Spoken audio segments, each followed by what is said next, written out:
Circuit hero question लगातार आते रहते हैं, हम लोग इनका जवाब देते हैं। इनमें से कुछ क्वेश्चन जो कल तक आए उनको जवाब देंगे। पहली बात, स्टूडेंट ये कह रहा है कि अक्टूबर में कोई पेपर में चेंज तो नहीं होगा। जी नहीं, अक्टूबर में कोई चेंज नहीं है। नवंबर में कौन सा चेंज होगा? नवंबर में जिस दिन इलेक्शन है उस दिन चेंज होगा। चेंज का क्या प्रारूप होगा? क्या वो उसी स्टेट के लिए रहेगा चेंज या पूरे इंडिया के लिए रहेगा? थोड़ा वेट करो। जब तक बोर्ड क्लैरिफिकेशन नहीं देता, बोर्ड जब तक नोटिफिकेशन नहीं देता, हम लोग ऑथोराइज नहीं है बोलने के लिए। थोड़ा वेट करो, पहले आने दो बोर्ड का नोटिफिकेशन, फिर हम लोग उसको पढ़ेंगे कि क्या बोर्ड कह रहा है और क्या उसका मतलब है। हम लोग इसका आंसर देंगे, 100% आंसर देंगे और आपकी क्वेरी का जवाब मिलेगा। मगर थोड़ा पेशेंस, थोड़ा वेट करो कि बोर्ड इस पर क्या मंथन कर रहा है। बोर्ड में मीटिंग चल रही है, बोर्ड इस पर रिएक्ट करेगा। 10th क्लास का जो सब्जेक्ट है या 12th क्लास का जो सब्जेक्ट 13 नवंबर को है, 100% उस पर एक्शन होगा। क्या होगा देखना पड़ेगा थोड़ा सा। बोर्ड क्या वो स्टेट के लिए बदलेगा डेट या पूरे इंडिया के लिए डेट बदल जाएगा, देखना पड़ेगा। थोड़ा वेट करो। नया रिवाइज डेट शीट आएगा या उस पर्टिकुलर सब्जेक्ट के लिए या पर्टिकुलर डेट के लिए नोटिफिकेशन आएगा, तब तक हमें वेट करना पड़ेगा नोटिफिकेशन का। अच्छा, अब और भी स्टूडेंट के क्वेश्चन है, जरा वो मैं ले लेता हूँ। स्टूडेंट पूछता है डिलीट से रिलेटेड क्या? बेटा डिलीट का अभी कोई अपडेट नहीं है, मैं अभी उसका अपडेट नहीं दे सकता जब तक कि अपडेट आता नहीं। दूसरी बात, कुछ वोकेशनल कोर्सेज को लेकर के हम लोग जनरली 10th-12th क्लासेस की बात करते हैं, वोकेशनल कोर्सेज पर ज्यादा फोकस नहीं होते। बहुत मिनिमम स्टूडेंट्स हैं जो वोकेशनल कोर्सेज पर है, उन पर हम लोग बिल्कुल फोकस नहीं है। राइट, उसके लिए आप अपनी नोटिफिकेशन और बोर्ड की साइट को विजिट करो। एक स्टूडेंट का ये क्वेश्चन है कि अभी तक टीएमए के मार्क्स नहीं मिल रहे। बहुत स्टूडेंट के ये क्वेश्चन है। पहली बात, टीएमए के मार्क्स अगर टीएमए एलोकेटेड दिखा रहा है, टीएमए सबमिटेड दिखा रहा है, तो अब यहाँ आपका रोल नहीं है। अब आप आराम से बैठ जाइए, नवंबर तक ये अपडेट होता रहेगा और रिजल्ट में अपडेट होके आएगा। मार्क्स कोई सा भी हो, मार्क्स कितना भी हो। देखो, कई बार क्या होता है कि जो स्टडी सेंटर होता है क्लोज हो जाता था। बोर्ड इसको चूंकि ऑनलाइन डेटा है तो बोर्ड में ही लोग बैठे से इवेलुएट करते हैं और फिर इसके मार्क्स पोस्ट कर देते हैं। तो चिंता करने की बात नहीं है, बोर्ड की ड्यूटी है, ये आपकी ड्यूटी नहीं है।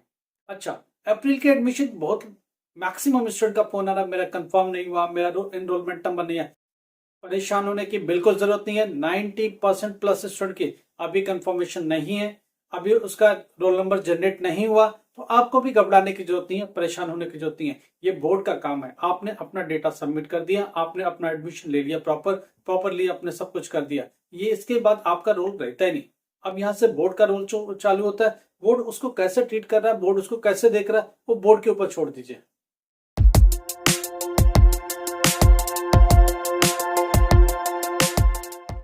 नमस्कार, आदाब, सत श्री अकाल। माई सेल्फ अहमद सर, education@अहमद सर। आपको पता है हम लोग किस बारे में बात करते हैं? हम लोग एनआईएस पर बात करते हैं, एजुकेशन पर बात करते हैं। स्टूडेंट जिनकी होप टूट गई है किसी और बोर्ड में, वो एनआईएस में आना चाह रहे हैं, हम लोग उनकी मदद करेंगे।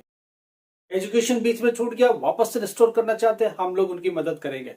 किसी प्रॉब्लम में यूनिवर्सिटी में वहां उनकी एजुकेशन छूट गई, हम लोग आपकी मदद करेंगे। पूरी तरह मदद होगी और 100% मदद होगी। मगर उसके लिए व्हाट्सएप पर जाना है, मैसेज करना है और आपको आंसर मिलेगा। 100% व्हाट्सएप पर जाओ, नंबर आपको मिलेगा, हर ब्लॉग में मिलता है। दूसरी बात, आप हमारे ब्लॉग को लगातार विजिट करो, उसमें ही शायद आपको आंसर मिल जाए। ब्लॉग का क्या है? education@अहमद सर, आपको बार बार आता है, उसी पर जाइए और आपके बहुत सारे ढेरों नए क्वेश्चन के क्वेरीज का जवाब मिल जाएगा ऑटोमेटिक, अगर बहुत सारे वीडियोस को विजिट करते हैं। सब्जेक्ट वाइज ओल्ड वीडियोस पड़े हुए हैं, आप उनको विजिट करिए, उसमें आपको 100% बहुत लाभ होगा, बहुत सारा प्रॉफिट होगा। हर सब्जेक्ट का कुछ ना कुछ वीडियो पढ़ा, थोड़ा पुराना जरूर होगा मगर कंटेंट बहुत जबरदस्त होगा, क्योंकि उससे बहुत क्वेश्चंस आपको मिल सकते हैं। नया बनाने का भी टाइम नहीं है, जब टाइम मिलेगा तो हम लोग उसमें भी कोशिश करेंगे। अभी कोई प्रॉमिस नहीं है। सिंपल सी बात है, हम लोग किस बारे में बात करें? हम लोग एजुकेशन के बारे में बात करते हैं, एनआईएस के बारे में बात करें। स्टूडेंट की कुछ क्वेरीज है, पहले वो भी क्वेरी पर ही ज्यादा फोकस करते हैं, क्यों बहुत क्वेरीज है।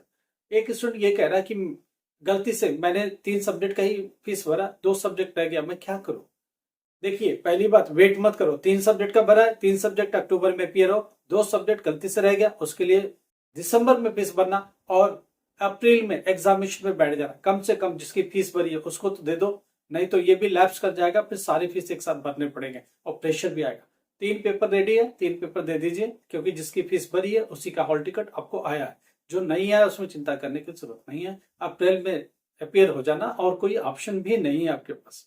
अच्छा, एक स्टूडेंट का ऐसे ही है, उसको लगा कि एजेंट को फीस दिया, उसने जमा कर दिया होगा, जब हॉल टिकट चेक किया तो आया नहीं। स्टूडेंट लगातार इंसिस्ट कर रहा, मैंने फीस जमा किया, मैंने फीस, जब चेक किया तो पता चला फीस ही नहीं है, वो एडमिशन फीस था। जब एडमिशन ही फीस है, एग्जाम फीस आपने जमा ही नहीं किया, तो कैसे आएगा हॉल टिकट? और वो कहता हमें पता नहीं था, किसी ने मैसेज नहीं। अरे सरकार आपको चिट्ठी नहीं भेजेगी, आपको मैसेज नहीं करेगी। हमेशा एक मैसेज आता है कि इस टाइम तक लास्ट डेट है, लास्ट डेट है, लास्ट डेट, ये सब मैसेज आता है।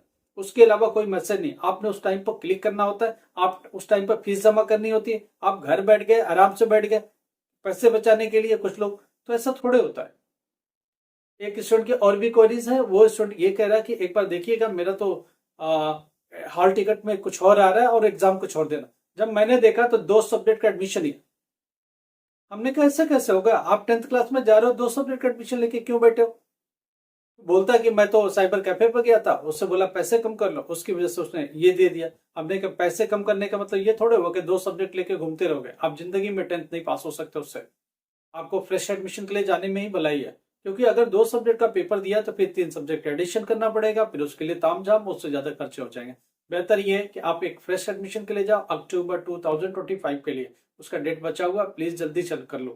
तो एडमिशन करने के बाद कम से कम एक फ्रेश एडमिशन होगा, फ्रेश सब्जेक्ट्स होंगे। सब्जेक्ट एडिशन में जाके बहुत दिक्कत होती है, उससे ज्यादा पेमेंट भी लगता है और कंफ्यूजन भी बहुत है। वो होगा नहीं होगा, कंफर्म होगा नहीं होगा, दुनिया भर की बातें हैं। सब्जेक्ट एडिशन भी कर सकते हैं। ऐसे स्टूडेंट जिनके सब्जेक्ट छोड़ गए, सब्जेक्ट एडिशन भी करो। एजेंट नेम मान लो एडमिशन दिया, फादर नेम गलत है, मदर नेम भी गलत है, सब्जेक्ट भी नहीं, क्या करोगे उस एडमिशन का? दुनिया भर की एरर है, वो करेक्शन में ही कितना करेक्शन कर लेंगे। फादर नेम करेक्ट करेंगे, मदर नेम उसका प्रूफ दे दे के थक जाएंगे, उसके बाद सब्जेक्ट एडिशन करेंगे, वो भी थक जाएंगे, इतना सारा करेक्शन। बेटर ये कि फ्रेश एडमिशन के लिए जाओ, ये सब डंप कर। यही एक बेस्ट सलाह है, क्योंकि करेक्ट हुआ नहीं हुआ उसका प्रूफ दे पाए नहीं पाए, बोर्ड उसको एक्सेप्ट करा नहीं करा, कितना कंफ्यूजन है। इतना कंफ्यूजन लेके नहीं जिया जा सकता। सिंपल सी तरीका है कि आप एक फ्रेश एडमिशन के लिए जाओ और फ्रेश एडमिशन के सारे ही पढ़ो, वही फायदे का सौदा है। करेक्शन में क्या, अभी ओवरनाइट थोड़े हो जाएगा। आप करेक्शन के लिए भी गए तो अप्लाई करोगे, डॉक्यूमेंट दोगे, बोर्ड उसको देखेगा, 2 महीने 3 महीने में ठीक करेगा। करा तो करा, नहीं करा तो फिर लटक गए, तो फिर इसका क्या सेंस? Dozen sense. छोटा मोटा करेक्शन हो तो जाओ करके देख लो। अगर फादर नेम भी गलत है, मदर नेम भी गलत है, एडमिशन भी गलत, तो क्या करोगे इससे? एडमिशन का फ्रेश एडमिशन के लिए जाओ, फ्रेश कहानी करो, हो जाता है, बहुत कुछ हो जाता है। करो तैयारी। अच्छा, एक स्टूडेंट ये पूछ रहा है मेरा केबी में सेंटर है, कुछ हो जाए। बेटा केबी और सरकारी स्कूल, पहली बात तो हम लोग हमेशा बोलते हैं कि नकल के सहारे मत जाना, चीटिंग के सहारे बिल्कुल मत जाना। पढ़ाई करके जाओ, अपने बूते जाओ, वही आपके फायदे का सौदा है और लाइफ टाइम आपके साथ इंटैक्ट आएगा। गलत गलत ही होता है, सही सही होता है, ये अच्छे दिमाग में बिल्कुल रख लीजिए। मगर आप पूछ रहे हो केबी में और सरकारी में, ये यहाँ कुछ भी नहीं होता, आपके लिए कोई हेल्प नहीं मिलती है। बाकी आप अपने सेंटर पर देखो क्या हो रहा है क्या नहीं हो रहा है। दुनिया में बहुत कुछ होता है, क्या नहीं होता है। फर्क इतना है कि कहाँ क्या होता है वो आपका सेंटर आप देखो, हम लोग क्या जानते हैं यहाँ बैठे किसी और डिस्ट्रिक्ट में क्या हो रहा है, नहीं पता हम लोग को। आपका डिस्ट्रिक्ट है, आपका सेंटर है, आप देखो क्या होता है। पढ़ के जाओ तो ज्यादा बेहतर है, ये मेरी सलाह है। बाकी आपको क्या करना है वो अपने हिसाब से देखो। कुछ भी प्रॉब्लम है व्हाट्सएप पर जाओ, मैसेज करो, हम आपकी मदद करने को तैयार हैं, 100% मदद करेंगे। लाइक करो, सब्सक्राइब करो, शेयर करो। Thank you so much.